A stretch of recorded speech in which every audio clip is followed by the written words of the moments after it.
Meet Carol Maltesi, a rising star in the adult entertainment world, whose life seemed destined for success but was brutally cut short in the most shocking and horrifying way. Behind the glamorous facade of her career, a dark and twisted reality was unfolding.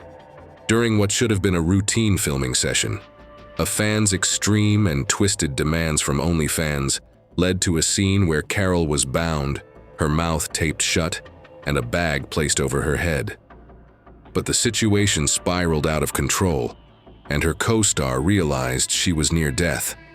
In a chilling twist, instead of calling for help, he chose to end her life with a knife, slitting her throat in what he called an act of mercy. But the nightmare didn't stop there. For 3 months, her body was hidden in a freezer before being dismembered into 18 pieces and discarded in 4 bags. Who was Carol Maltesi really, and how did her life end in such a brutal and mysterious way? Stay with us as we dive into one of the most twisted true crime stories and explore the disturbing truth behind the adult film industry.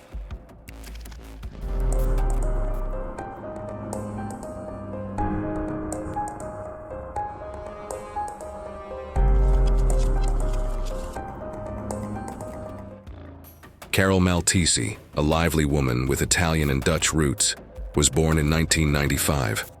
After her parents separated, she grew up with her mother in the charming town of Sesto Calenda, Italy. Her mother gave her unwavering love and support. Carol was passionate about dancing, horseback riding, and traveling, always embracing life with enthusiasm. In 2015, while studying at a technical university, Carol Maltesi's life took an unexpected turn when she found out she was pregnant at just 20 years old. Despite the surprise, Carol decided to embrace motherhood. She and her boyfriend faced the challenges of parenthood together and chose to move to Verona for better opportunities and a fresh start. In Verona, Carol began working as a sales consultant in a shoe store, and for a while, it seemed like life was gradually getting better for the young family. In 2019, Carol's life took another dramatic turn when she fell in love with someone new. For several months, she juggled 2 lives until her boyfriend discovered the affair, ending their relationship. She moved in with her new partner, leaving her son with his father. As if her personal life weren't already tumultuous, Carol's mother's health took a serious decline due to a neurodegenerative disease. Carol wished desperately to be with her mother, but the pandemic hit in 2020, bringing lockdowns and chaos to Italy. With her usual activities halted and unable to work, Carol faced severe financial struggles while trying to support her son from a distance. Struggling with financial issues during the pandemic, Carol initially tried making money through a YouTube channel about lockdown life, but found it slow to generate income. She then turned to OnlyFans and quickly found success with explicit content, which significantly eased her financial burdens. However, her new career choice led to social isolation, as many friends distanced themselves, viewing her work as unacceptable. Carol defended her job as art and expression, criticizing Italy's lack of acceptance for such professions. As her popularity grew, Carol received invitations for adult film shoots and public appearances, though she hinted at future projects and aspirations beyond the industry. Despite her success, she struggled with the psychological effects of her work and faced personal turmoil, including disapproval from her new boyfriend, which eventually led to their breakup. Undeterred, 25-year-old Carol Maltesi moved to the small town of Rescaldina, near Milan, hoping for a fresh start. She took a job at a perfume shop, but the allure of the adult entertainment industry proved too strong, and she soon returned to filming. It was during this time that she met Davide Fontana, a 42-year-old banker with a passion for cooking and intimate photography. Despite being married, Davide had a history of seeking young women for explicit photo shoots and was immediately captivated by Carol. Their relationship quickly turned into a paid sexual arrangement, which evolved into genuine feelings. Davide confessed his infidelity to his wife in March 2021 and pursued a divorce to be with Carol. He began assisting her with her adult content, taking a share of her earnings.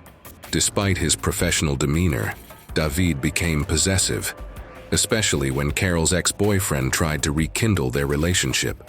Davide's jealousy led to threatening calls and even alleged vandalism of the ex's car. As Carol's OnlyFans following grew to over 30,000 subscribers, she divided her time between the Czech Republic and the Netherlands, thriving in her career and saving enough to consider retiring from the industry. In autumn 2021, Carol fell for Salvatore Galdo, a colleague from the adult film world, who proposed to her with an engagement ring, a gesture she happily accepted. Determined to build a future with her new fiancé, Salvatore, Carol faced the challenge of breaking free from Davide's influence. Although she continued to live with Davide and relied on his involvement in her content creation, Carol's dissatisfaction grew. She secretly met with Salvatore and longed to return to Verona to be closer to her son and start anew. In early 2022, Carol abruptly vanished from the public eye. Her social media activity ceased, and she gave vague excuses for her disappearance, including apartment hunting and a supposed vacation in Dubai. When friends contacted Davide, he claimed he had no idea where she was. The mystery deepened as suspicions grew about what had really happened. In March 2022, a man strolling through Borno, known for its scenic cliffs, noticed heavy and suspicious black garbage bags on the shore. Curious, he inspected them and discovered a human hand in one of the bags. He promptly alerted the police. The Carabinieri, upon arriving, found 4 bags that had been thrown from the cliff, scraping against rocks and damaging their contents. Inside, they discovered 18 parts of a mutilated body. From the outset, it was clear that the remains had been deliberately disfigured to obstruct identification. The face was extensively mutilated, making it impossible to identify the victim without advanced forensic analysis. Some body parts were meticulously stripped of flesh, suggesting a skilled hand, likely a hunter or butcher. The precise dismemberment indicated professional expertise, and it was evident that the body parts had been kept in cold storage before being discarded from the cliff. Forensic experts believed the remains were thrown directly from a freezer, given the meticulous nature of the crime. To move forward with solving the crime, establishing the victim's identity and gathering evidence were crucial. The body was so mutilated that even determining the gender was impossible without further analysis. A comprehensive laboratory examination was required. Meanwhile, the Carabinieri held a press conference to alert local residents and seek witnesses, though the victim's identity and cause of death remained unknown at that time. Eventually, forensic experts identified the victim as a young woman approximately 155 centimeters tall with dark hair. Her nails were painted with purple varnish, and she had 11 tattoos, most of which were deliberately damaged by the killer. Despite this, the police released descriptions of the tattoos in hopes that someone might recognize them. It was confirmed that the victim had been dead for over a month and had been kept in a freezer before being discarded from the cliff. Journalist Andrea Torelli, interested in the Borno murder case, suspected that the killer lived nearby and knew the victim. He wondered why no one had reported her missing, as she had been dead for over a month. A week after the discovery, a witness recognized the victim from her tattoos and identified her as Charlotte, an adult film actress. Police confirmed this and released her pseudonym to the public. Torelli then found out that Charlotte's real name was Carol Maltesi. He discovered that Carol had worked with 2 adult film studios. One studio hadn't heard from her in a while the other provided her phone number, leading to her identification. Andrea Torelli called Carol Maltesi's phone several times, but got no answer. He then messaged her on Messenger and got a reply from someone pretending to be Carol. Torelli tried to set up an interview, but the replies were rude and uncooperative, leading him to suspect he was talking to the killer. Torelli claimed a body with Carol's tattoos had been found to test his theory. The sudden silence from the other end confirmed his suspicion that he was speaking to the killer. Andrea Torelli faced 2 choices: publish the story for fame or alert the police and risk the information leaking to other media. Realizing the killer might flee or act out if alerted, he decided to go to the police first on March 27th. He then wrote an article but kept key details about the victim and his communication with the suspect out of it. The article caused a stir, making the killer nervous. To throw off suspicion, he reported Carol's disappearance to the police. On March 27th, both Davide Fontana and Carol's fiancé, Salvatore, filed missing person reports and were questioned by the police until 4 a.m. the next day. On March 28th, it was officially confirmed that the deceased was Carol Maltesi. By March 29th, the Carabinieri announced through the media that 43-year-old Davide Fontana had been detained on suspicion of premeditated murder. Fontana had been noticeably nervous and confused during his interrogation from the start. Initially, Davide Fontana claimed he hadn't seen Carol Maltesi for 2 years, which was untrue. His decision to report her disappearance days after her body was found also raised suspicions. Under pressure, the investigators managed to break him down, leading him to confess. Davide Fontana admitted that on January 11th, he and Carol were filming a video for a fan that involved extreme violence. The fan's request included putting a bag over her head, tying her up, taping her mouth shut, and physically assaulting her. Davide followed the orders, hitting Carol with a hammer multiple times. When he removed the bag, he found her near death. To end her suffering, Davide slit her throat. The suspect, Davide Fontana, revealed that instead of calling for help when Carol was dying, he finished killing her and then planned how to dispose of her body. For 3 months, he dismembered Carol's body and kept the parts in a freezer. During this time, he used her phone to maintain contact with her relatives and friends, creating the illusion that Carol was still alive. The criminal's account was inconsistent and confused, prompting the detectives to piece together the events. Carol had intended to move to Verona to be closer to her son and end her career in the adult industry, planning to marry her boyfriend, Salvatore. On January 8, 2022, she performed at a club for the last time. Then on January 11th, he was going to shoot a video on the order with David for the last time.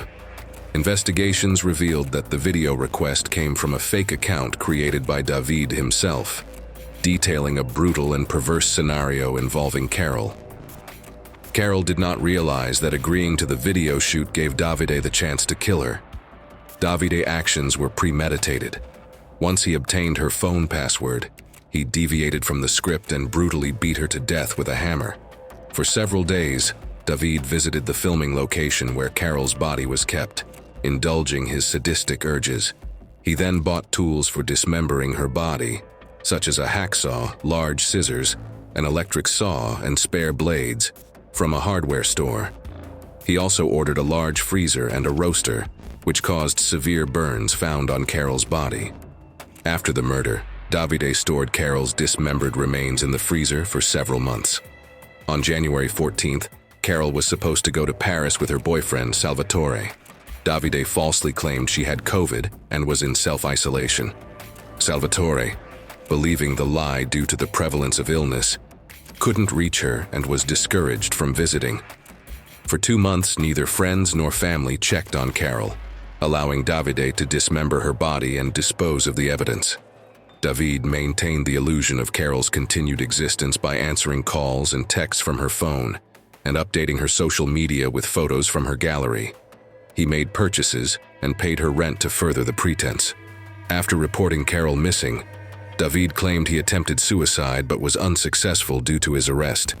However, no one believed this claim as he continued to conceal the evidence and live normally during this time. The hearing in Carol Maltesi's case began on November 24, 2022. Davide's lawyer argued that the murder was unintentional, claiming Davide lost control while fulfilling the client's order and accidentally killed Carol. However, the prosecution presented compelling evidence that Davide himself had ordered the brutal video, proving that the murder was premeditated. The investigation revealed that he deliberately obtained Carol's phone password, used it to mislead her loved ones, and orchestrated the entire scheme to buy time and dispose of the body.